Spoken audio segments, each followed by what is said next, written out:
بسم اللہ الرحمن الرحیم الحمد للہ رب العالمین والصلاة والسلام علی اشرف الانبیاء وسید المرسلین خاتم النبیین محمد وعلى آلہ وأہل بیتہ وصحبہ اجمعین. اما بعد فقد قال اللہ تبارک وتعالی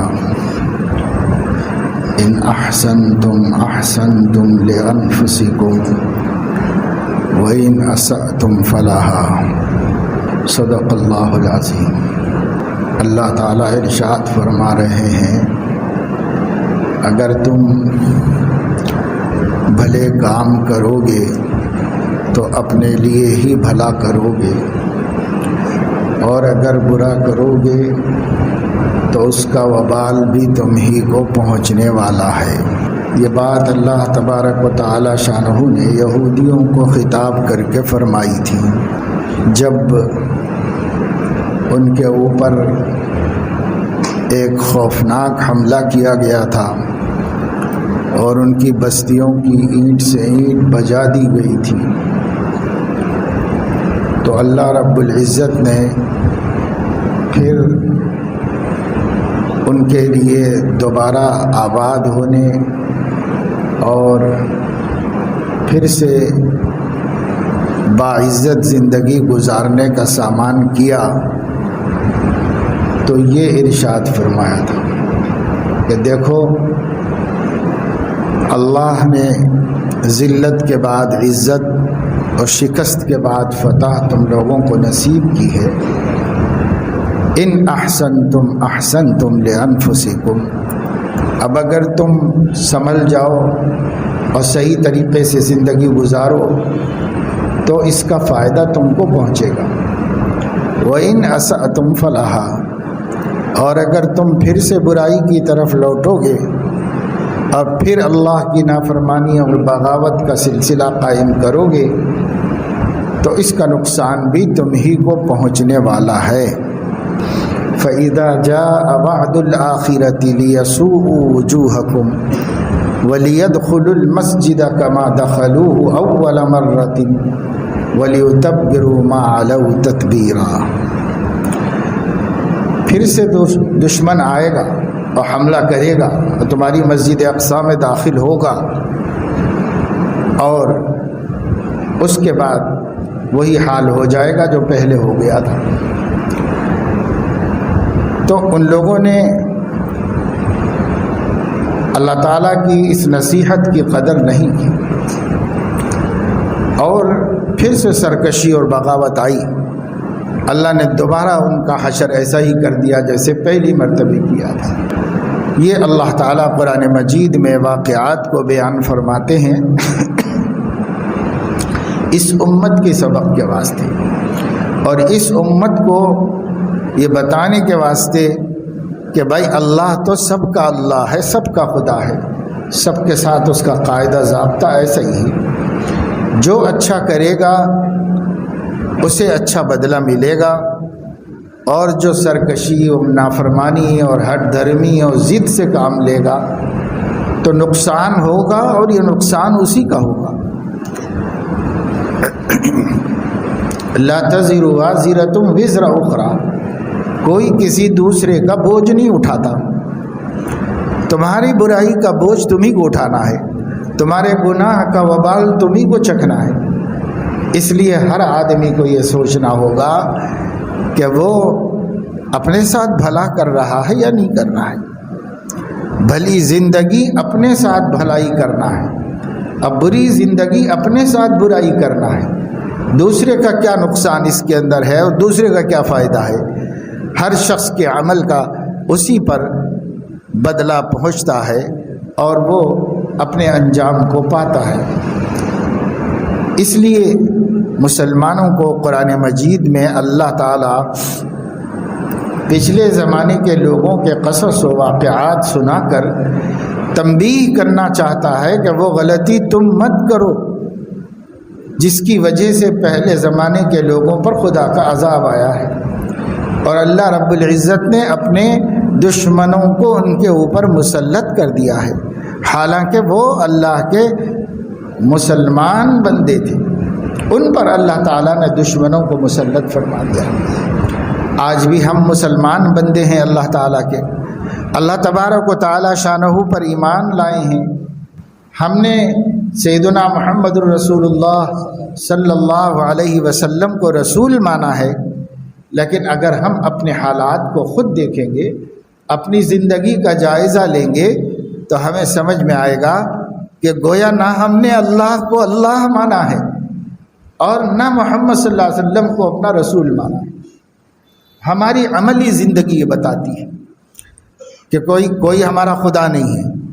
ہمارا غرور، ہماری ہٹ دھرمی، ہماری انانیت، رعونت، اپنے چلانے کی فکر، یہاں تک کہ جب اپنی خواہش کے مطابق مقابلے میں اللہ کی بات آ جائے تو اسے بھی رد کر دینا، جب ہماری چاہت کے مقابلے میں نبی کا حکم آ جائے تو اسے بھی رد کر دینا، تو کیا ہم نے کوئی خدا مانا ہے؟ اگر ہم نے خدا مانا ہوتا تو اس خدا کے سے ڈر لگتا، اس کا کہنا مانتے، اس کی اطاعت کرتے، اس کی فرما برداری کرتے، ہر طریقہ دنیا کا اختیار کرنے تیار ہیں، لیکن نبی اکرم صلی اللہ علیہ وسلم کے خلق کریم اور ان کے طریقوں کو اپنے لیے پسند کرنے کے لیے ہم تیار نہیں ہیں، تو کیا ہم نے ان کو رسول مانا ہے؟ اگر مانا ہے تو رسول سے بڑھ کر ہمارے لیے اسوہ حسنہ کون ہو سکتا ہے؟ رسول سے بڑھ کر ہمارے لیے اتباع کرنے کے لائق کون ہو سکتا ہے؟ اگر مانا ہے کہ نہیں مانا ہے، ہم اپنے آپ میں غور کریں، اپنے ضمیر سے سوال کریں کہ کیا اللہ کو اللہ مانا ہے؟ اپنا رب، اپنا حاکم، اپنا خالق و مالک، پیدا کرنے والا اور مرنے کے بعد اٹھائے جانے والا مانا ہے ہم؟ اگر مانا ہے تو اس کا اثر زندگی میں ہونا چاہیے، اس کا اثر دکھائی دینا چاہیے۔ حضور اکرم صلی اللہ علیہ وسلم کو رسول ماننے کا کیا مطلب ہے؟ رسول ماننے کا مطلب یہ ہے میں اپنی زندگی پوری ان کے مطابق گزاروں گا، یہ ہے رسول ماننا۔ وہ میرے لیے اللہ کی طرف سے بھیجے گئے ہیں، وہ مجھے یہ دکھانے آئے ہیں کہ جینا کیسے چاہیے، وہ مجھے یہ بتانے آئے ہیں کہ اللہ کی زندگی کو پسند کرتا ہے، کون سے اعمال اللہ کے پسندیدہ ہیں اور کون سے اعمال ناپسندیدہ ہیں، اور نبی کہے کے واسطے آئے۔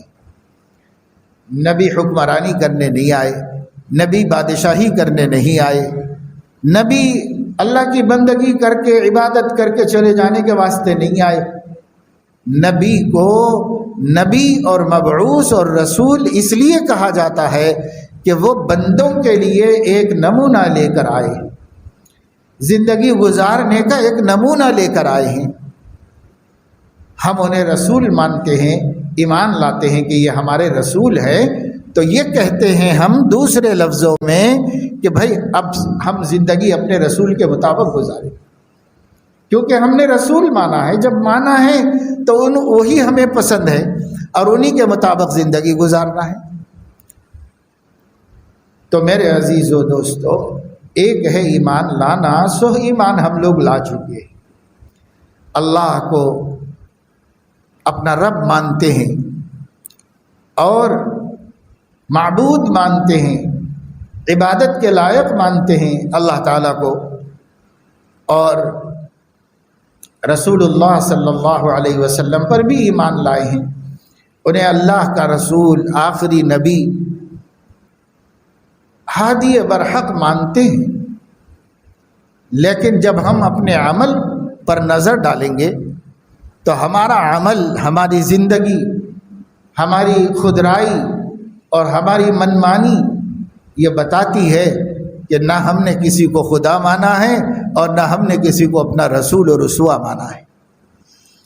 ہمارا عمل یہ بتاتا ہے، ورنہ ماننے کا کیا مطلب ہے؟ ماننے کا مطلب یہ ہے کہ اللہ کے غیر کی اقتدار اپنے اوپر تسلیم مت کرو، اللہ کا حکم چلے گا اور اللہ کے غیر کا حکم نہیں چلے گا۔ نبی پاک صلی اللہ علیہ وسلم کا اسوہ حسنہ چلے گا ان کے علاوہ کسی کا اسوہ ہمارے لیے نمونہ نہیں ہوگا. ہمارے لیے نمونہ صرف نبی پاک صلی اللہ علیہ وسلم کا اسوہ ہوگا. یہ ہمارا عمل بھی بتانا چاہیے، یہ ہماری زندگی سے بھی ظاہر ہونا چاہیے، تبھی جا کر کے ہم سچے پکے مسلمان بنیں گے. اس سے پہلے ہمارا اسلام ڈاواڈول ہوگا. پختہ ایمان نہیں ہے، پختہ اسلام نہیں ہے. اسی لیے حضور اکرم صلی اللہ علیہ وسلم نے فرمایا لا یؤمن احدکم حتی یکون ہواہ تبعا لما جئت بہ.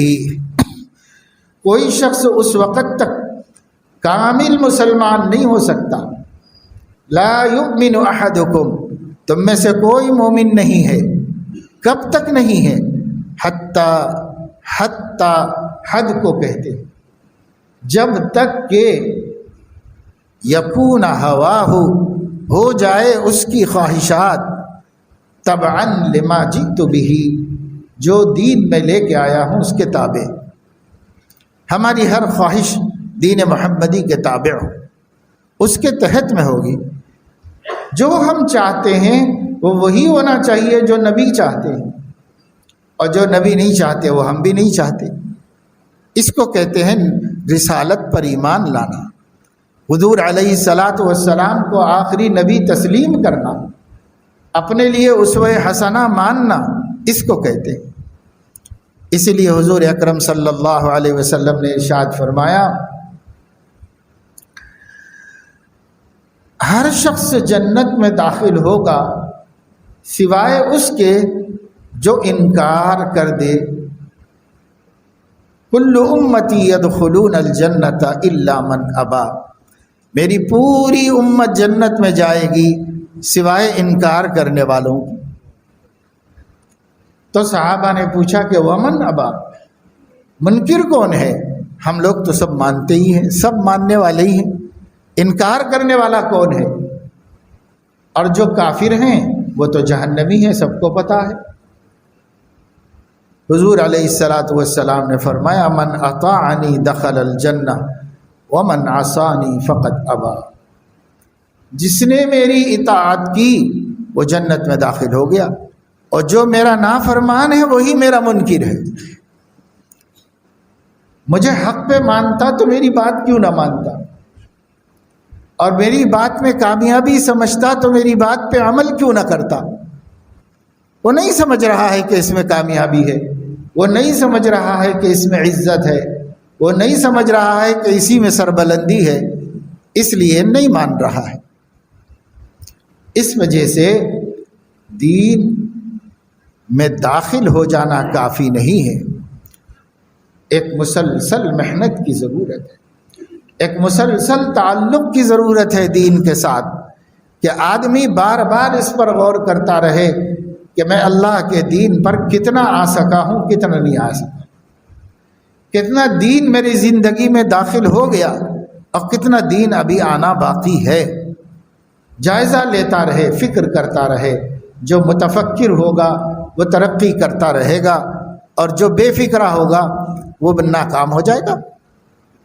صحابہ کرام کبھی بے فکر نہیں ہوئے، ہمیشہ اسی فکر میں رہے کہ کسی طریقے سے اللہ کا دین مضبوط ہو جائے، اللہ کے دین پر ہم پورے جم جائیں. جمنے کا ہمیں حکم دیا گیا، بلا ان تصبروا وتتقوا لا یضرکم کیدہم شیئا فَإِن تَصْبِرُوا وَتَتَّقُوا فَإِنَّ ذَلِكَ مِنْ عَزْمِ الْأُمُورِ. اللہ فرما رہے ہیں کہ سب سے بہترین راستہ تو یہی ہے، سب سے مضبوط راستہ، پختہ اور کامیابی کا راستہ، کہ تم دین پر جمے رہو اور اللہ سے ڈرتے رہو. آج ہم اللہ تعالیٰ سے نہیں ڈرتے. مسلمانوں کی بہت بڑی تعداد خود اللہ کے دین کو بھی نہیں جانتی. دین کیا ہے انہیں نہیں معلوم. ایسے مطالبے ہیں، ایسی باتیں ہیں جس کے بارے میں انہیں یہ تک نہیں پتا کہ اگر میں ایسی باتیں کہوں تو ایمان بھی باقی نہیں رہتا، یہ تک نہیں پتا ہے. اور ایسے مسلمان ہیں بہرحال. مسلمان ہونے کی حیثیت سے آپ نے اخباروں میں دیکھا پڑھا ہوگا کہ سپریم کورٹ نے ایک کیس کو دسہرے کے بعد سننے کے لیے کہا ہے کہ دسہرے کے بعد اس کو تعطیلات ہیں، تعطیلات ختم ہونے کے بعد کورٹ کی ہم اس مسئلے پر کیس کو دیکھیں گے، سنیں گے۔ کیس کیا ہے؟ کیس یہ ہے کہ بھائی اسلام کے اندر جو ایک سے زائد نکاح کرنے کی اجازت ہے اسے منسوخ کیا جائے، اسے ختم کیا جائے۔ وہ ظلم ہے، وہ زیادتی ہے، اسے ختم کیا جائے۔ کیس کو داخل کرنے والے کون ہیں؟ تو کیس کو داخل کرنے والی ایک اچھی خاصی پڑھی لکھی مسلمان کہلائی جانے والی خاتون ہے۔ اب عدالتوں میں اسلام کو مٹانے کے لیے، اسلامی احکامات کو منسوخ کرنے اور ختم کرنے کے لیے مسلمان خود جا رہا ہے۔ مسلمان خود جا کر غیر مسلم عدالت سے یہ کہہ رہا ہے کہ آپ اسلام پر پابندی لگاؤ، پرسنل لا بورڈ پر پابندی لگاؤ۔ بورڈ میں جتنے مسائل اسلامی باقاعدہ طور پر حکومتوں سے منوائے گئے ہیں کہ یہ خالص اسلامی اصول ہیں، اس میں ہم آپ کے ساتھ کوئی ساجھا نہیں کر سکتے، اس کو ختم کیا جائے۔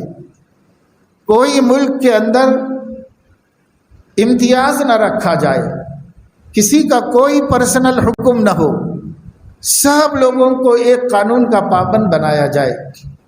یہ تو RSS چاہتی ہے اور 100 سال سے چاہتی ہے، لیکن اس کو لے کے جا کون رہا ہے عدالتوں میں؟ جا رہے ہیں مسلمان۔ یوں حقیقت میں اگر ان کا بیک گراؤنڈ نکالا جائے تو وہ کیا ہے اللہ ہی بہتر جانتا ہے۔ لیکن آج جیسے اخبار میں نے دیکھا کہ ایک BJP کی رکن ہے اتر پردیش میں، اور مسلمان کہتی ہے اپنے کو، اس نے بھی اپنے گھر کے اندر گنیش کی مورتی بٹھائی ہے اور اس کے سامنے سر پہ پلو اوڑھ کر بڑے ادب سے بیٹھی ہوئی ہے۔ اس کا تصویر اور اس کی خبر پورے ملک تو میں میڈیا تو یہی سب چیزیں پھیلا رہا ہے، اس کو چلا دیا اور اس کا بیان لیا گیا تو وہ یہ کہہ رہی ہے کہ میں تمام مذاہب کو ایک نظر سے دیکھتی ہوں، میں سب تہوار مناتی ہوں، میں یہ کرتی ہوں، میں وہ کرتی ہوں۔ تو کر کے تو مسلمان بھی باقی نہیں ہے، تو کیوں مسلمان کہتی ہے اپنے کو؟ پر وہ کہہ رہی ہے میں مسلمان ہوں اور میں سب کرتی ہوں۔ یہ مسلمانوں کی جہالت کی انتہا ہے، اور ایسی حرکتیں پڑھے لکھے لوگ بہت آرام سے کر رہے ہیں، حالانکہ تعلیم یافتہ ہیں، کورٹ میں جا رہے ہیں، دلائل پیش کر رہے ہیں، پڑھے لکھے ہیں، ان پڑھ جاہل نہیں، جا کر کے پیش کر رہے ہیں کہ صاحب یہ غلط ہے، یہ غلط ہے، اسے ختم کرنا چاہیے۔ تو اسلام کو مٹانے کے لیے دشمنان اسلام کافی نہیں تھے کہ مسلمان خود بھی کھڑا ہو گیا ہے اسلام کو مٹانے کے واسطے۔ ایک ایک حرکت مسلمانوں کی، ان کی جہالت کی اور دین سے دوری کی اور اسلام سے بے خبری کی علامت بن گئی۔ یہ سب کچھ اسی لیے ہے نا کہ ہم پڑھ رہے ہیں، لکھ رہے ہیں، کما رہے ہیں، کھا رہے ہیں، لیکن اسلام سیکھنے کے لیے تیار نہیں۔ دین کیا ہے ہمارا ہمیں نہیں پتہ ہے۔ جتنے صحابہ مدینہ منورہ میں تھے سب دین جانتے تھے، جتنی عورتیں تھیں سب دین جانتی تھیں، اور اگر نہیں جانتی تو ان میں جو زیادہ علم والے ہوتے ان سے جڑی ہوئی تھی، تاکہ ان سے کوئی کام دین کے خلاف سرزد نہ ہو جائے، کوئی کام ایمان اور عقیدے کے خلاف نہ ہونے پائے۔ آہستہ آہستہ ہماری یہ بدعملی، بد عقیدگی تک ہم کو پہنچا رہی۔ پہلے ہم نے عمل کرنا چھوڑ دیا، نماز کا اہتمام چھوڑ دیا، روزہ رکھنا چھوڑ دیا، قرآن پڑھنا چھوڑ دیا، دین سیکھنا چھوڑ دیا، حلال کمانا چھوڑ دیا، ایک ایک عمل چھوڑتے چھوڑتے اب عقیدہ بھی ہم چھوڑنے پر آ گئے ہیں کہ صاحب یہ عقیدے کی کوئی اہمیت نہیں، اس عقیدے کی کوئی اہمیت۔ پھر کیا ہوگا؟ اس وجہ سے مسلمانوں پر ذمہ داری ہے کہ مسلمان علم دین حاصل کریں۔ ہمارا دین کیا ہے ہمیں معلوم تو ہونا چاہیے۔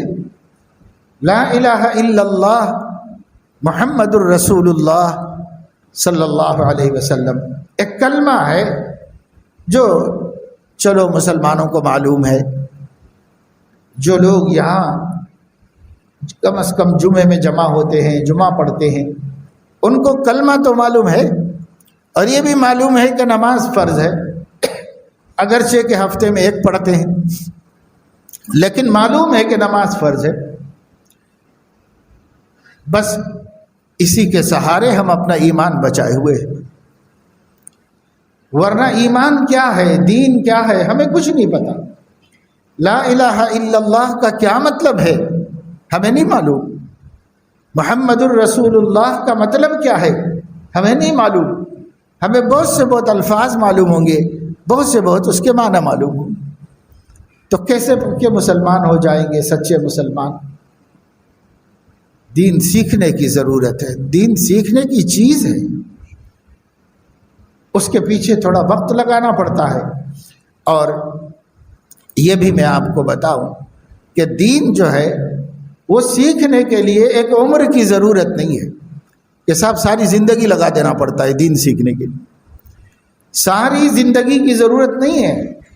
اگر آدمی زندگی کے چند برسوں میں روزانہ 1 گھنٹہ آدھا گھنٹہ فارغ کر لے تو وہ دین بقدر ضرورت جتنا سیکھنا چاہیے سب سیکھ لے گا۔ جتنا ایک مسلمان کو معلوم رہنا چاہیے چند برس میں سب معلوم ہو جائے گا۔ کوئی کام اگر کوئی اسٹوڈنٹ ہے پڑھنا نہ چھوڑے، پڑھے، اپنے محنت سے پڑھتا رہے۔ اگر کوئی نوکری کر رہا ہے نوکری کرے، اگر کوئی تجارت کر رہا ہے تجارت کرے، اگر کوئی آدمی مزدور ہے مزدوری کرے، لیکن تھوڑا وقت روزانہ کی بنیاد پر نکالے یا ہفتہ واری بنیاد پر نکالے، اور وہ وقت نکال کر کسی عالم کے پاس بیٹھے اور اس سے دین سیکھے۔ اور دین کیا ہے اس کو بتا دے کہ میں اللہ کا دین کیا ہے سارا جاننا چاہتا ہوں، سب دین جاننا چاہتا ہوں، اللہ کا دین کیا ہے۔ یہ ہر مسلمان کی ذمہ داری ہے۔ امام بخاری رحمۃ اللہ علیہ نے بخاری شریف میں کتاب العلم میں ایک باب قائم کیا ہے، ایک عنوان قائم کیا ہے، علم کے لیے باری مقرر کرنا۔ کیونکہ صحابہ کرام جو تھے وہ بڑی بڑی عمروں میں آ کے مسلمان ہوئے تھے، ان کو بیوی بچے تھے، ان کی اپنی روزی روٹی کا مسائل تھے۔ ایسا نہیں تھا کہ صحابہ چھوٹے چھوٹے بچے تھے، اب ان کو فی الحال کوئی کام نہیں ہے، وہ مدرسے میں پڑھے ہوئے اور تعلیم حاصل کر رہے ہیں، ایسا نہیں تھا۔ جو بھی مسلمان ہوتا وہ اچھی خاصی عمر میں مسلمان ہوتے تھے، گھر دار والے تھے، بال بچوں والے تھے، ماں باپ اور بہنوں کی پرورش کرنے والے تھے، ایسے لوگ تھے، تو ظاہر ہے کہ وہ زیادہ وقت تو وہ نہیں دے سکتے تھے، مگر علم سب حاصل کرتے تھے۔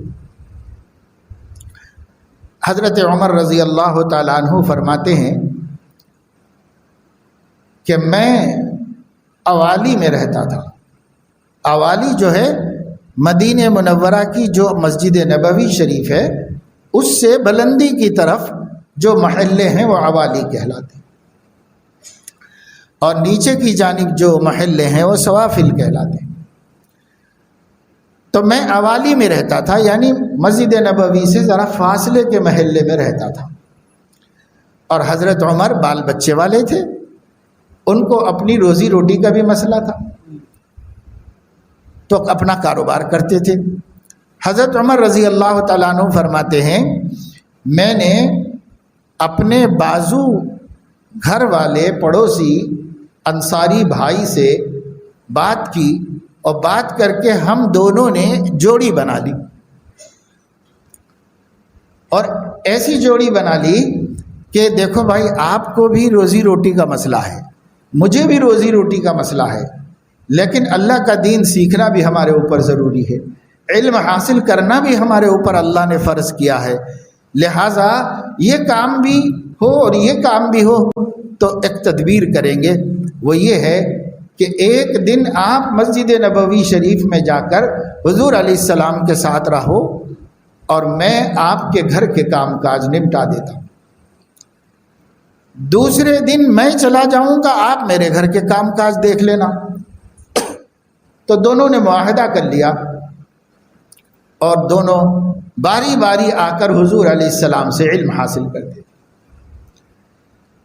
جب یہ علم حاصل کر کے جاتے تو شام کو اپنے ساتھی کو سب سکھا دیتے جو دن بھر سیکھ کے آئے تھے۔ اب دوسرے دن حضرت عمر آتے اور وہ دن بھر جو کچھ سیکھا تھا شام میں جا کر کے اپنے ساتھی کو سکھا دیتے تھے۔ اس طرح حضرت عمر رضی اللہ تعالیٰ عنہ فرماتے ہیں ہم لوگوں میں سے ہر ایک مہینے میں 15 دن جاتا تھا نبی کے پاس، لیکن علم پورے مہینے کا ہمارے پاس ہوتا تھا، ہم کسی بات سے محروم نہیں تھے۔ جو واقعہ پیش آیا، جو آپ نے ہدایت دی، جو آپ نے وحی سنائی، جو آپ نے مسئلہ بتایا، جو آپ نے لوگوں کو سمجھایا، جو پیش آیا مسجد نبوی شریف میں، وہ سب پہنچ جاتا تھا یہ ساتھی کے پاس اور اس کا پہنچ جاتا تھا وہ ساتھی کے پاس۔ یہ تو وہ لوگ ہیں جن کو فرصت نہیں تھی، پھر بھی انہوں نے علم حاصل کرنے کا طریقہ بنایا اور نکال لیا۔ آج ہم میں بہت سے ایسے ہیں جن کو بے پناہ فرصت ہے، بالکل اوقات بیکار جا رہے ہیں، نہ دین کے نہ دنیا کے۔ بسا اوقات ہمارا زندگی کے لمحات کا حال یہ ہے جس کے بارے میں مسل مشورے کے لیپنے کا نہ تھوپنے کا، کسی کام کا نہیں ہے وقت ہمارا، ایسے بیکار جا رہا ہے، نہ دنیا ہی کمایا نہ دین، لیکن پھر بھی دین سیکھنے کے لیے تیار نہیں، پھر بھی علم حاصل کرنے کے لیے ہم تیار نہیں، یوں بیکار رہیں گے، زندگی برباد کریں گے مگر علم نہیں حاصل کریں گے۔ یہ سنگ دلی ہے، دل سخت ہو جاتے ہیں تو آدمی کو اچھی بات بری لگتی ہے، وہ بری بات اچھی لگتی ہے۔ ثم قست قلوبکم من بعد ذلک فہی کالحجارۃ او اشد قسوہ، اللہ نے فرمایا کہ یہودیوں تمہارے دل جو ہیں وہ پتھروں سے بھی زیادہ سخت ہو گئے، اس لیے تم پر تورات کی تعلیمات کا کوئی اثر نہیں ہوتا کیونکہ تمہارے دل سخت ہو گئے۔ آج ہمارے دل بھی سخت ہو رہے۔ فویل للقاسیۃ قلوبہم من ذکر اللہ، جن کے دل یاد الہی سے سخت ہو گئے ہیں ان کے دلوں کے لیے بربادی ہے، تباہی۔ یہ دل برباد ہیں، یہ دل اللہ کے نزدیک تباہ ہو گئے۔ ایک صحابی ہیں حضرت عبداللہ ابن رواحہ رضی اللہ تعالیٰ،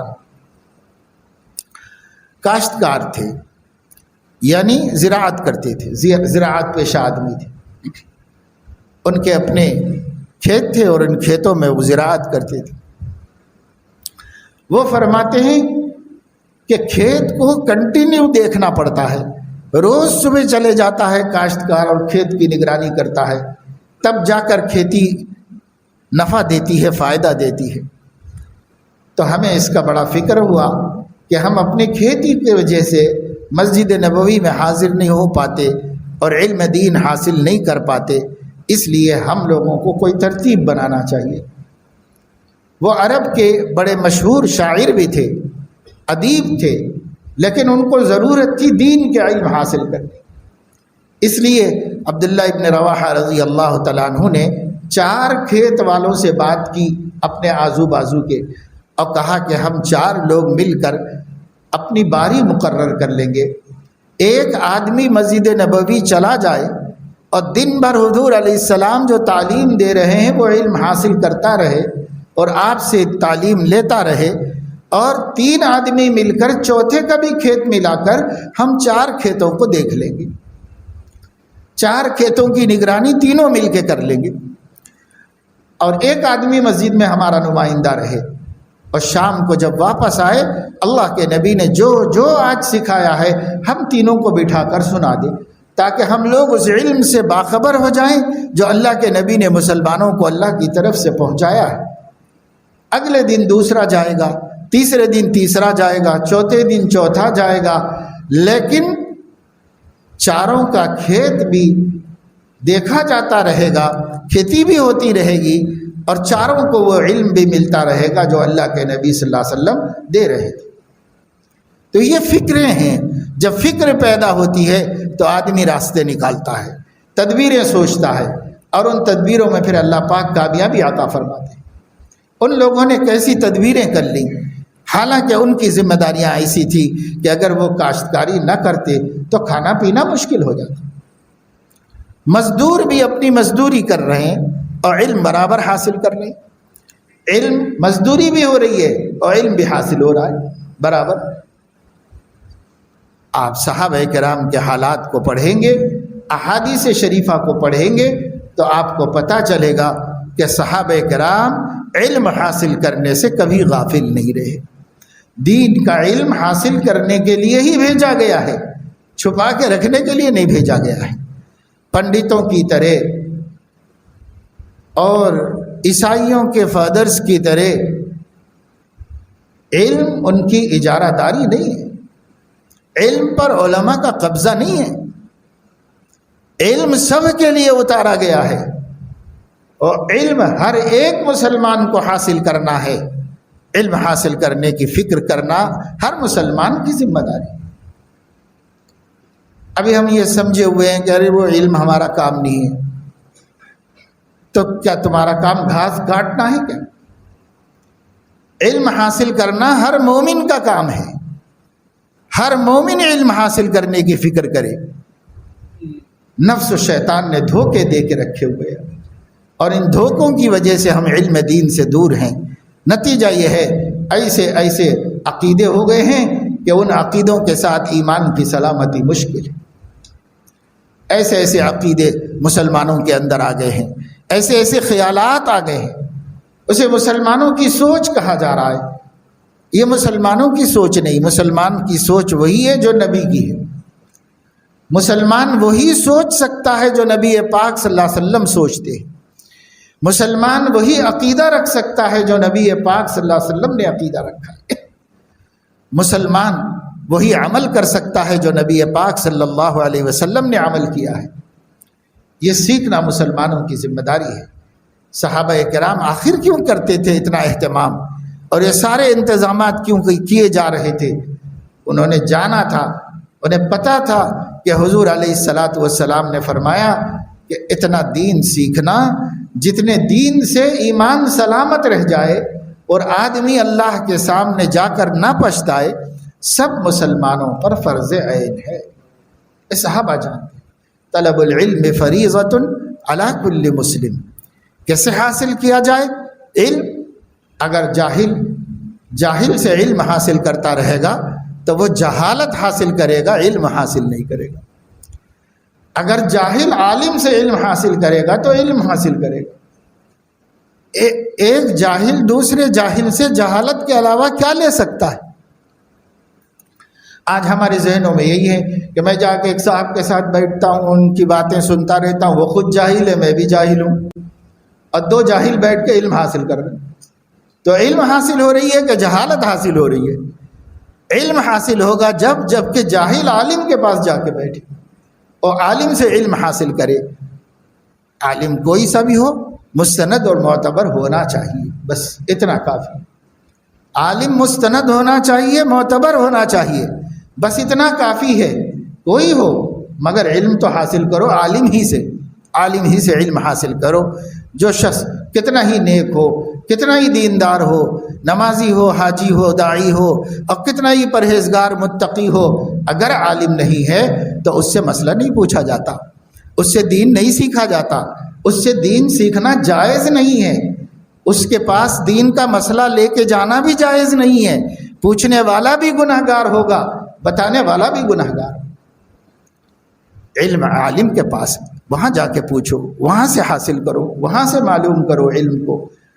ہاں، تقویٰ متقی سے سیکھو، پرہیزگاری پرہیزگار سے سیکھو، عبادت کرنے والے سے سیکھو۔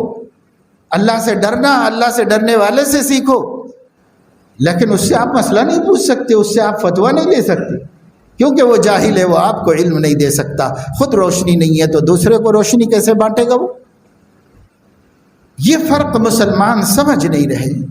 اس کے نتیجے میں تھوڑی بہت جو جانکاریاں آ رہی ہیں وہ جانکاریاں بھی الٹے مصیبت بن رہی ہیں، نقصان کا سبب بن رہی ہیں، دین کو الٹا اور آگ لگا رہی ہے اور نقصان پہنچا رہی ہیں۔ یہ معلومات جو ہم کو حاصل ہو جا رہی ہیں جہلا سے، غیر علماء سے جو معلومات حاصل ہو رہی ہے، یہ معلومات الٹا ہمارے رہے سہے دین کو بھی برباد کر رہی ہیں، رہے سہے عقیدے کو بھی خراب کر رہی ہیں۔ اس لیے میرے دوستو عزیزو، وہ نوبت آ جاتی ہے پھر دھیرے دھیرے کہ دیکھو گھر میں گنیش کی مورتی بٹھا کے ادب سے بیٹھی ہوئی ہے، یہ نوبت آ جائے گی، گھر گھر یہ نوبت آ جائے گی۔ اگر ہم شرک کو نہیں سمجھیں گے، اگر ہم توحید کی حقیقت کو نہیں سمجھیں گے، اگر ہم دین کو علماء سے کتاب و سنت کی روشنی میں واضح طور پر نہیں جانیں گے، حد کہاں ہے، کہاں تک ہم گنجائش رکھ سکتے ہیں رواداری کی، اور کہاں سے ہم اپنا دین کھو دیں گے، اپنا دین چھوڑ بیٹھیں۔ یہ سمجھنے کی علم کی ضرورت ہے، فرق کرنے کی ضرورت ہے۔ اب لوگ جو ہیں جو جی میں آیا کر رہے ہیں، سب سیاسی لیڈر بن گیا ہے، اب مندر میں جا کے نذرانہ پیش کر کے آ رہا ہے، اب کہہ رہا ہے کہ نہیں یہ سب کو خوش کرنے کے واسطے، تو سب خوش ہو جائیں گے۔ تجربہ تو یہ ہے کہ کوئی بھی خوش نہیں ہوگا تیری اس منافقت سے، اس دھوکے بازی سے، لیکن اگر سب خوش بھی ہو جائیں تو اللہ تو خفا ہو جائے گا۔ جب اللہ خفا ہو جائے گا تو ساری دنیا کے خوش ہونے سے ہمارے کیا ملنے والا؟ یہ سب چیزیں رواداری نہیں کہلاتی۔ اپنے دین کی سرحد کو پہچانو، اپنے دین کی حد کہاں تک ہے، اس کے آگے ہم قدم نہیں نکال سکتے۔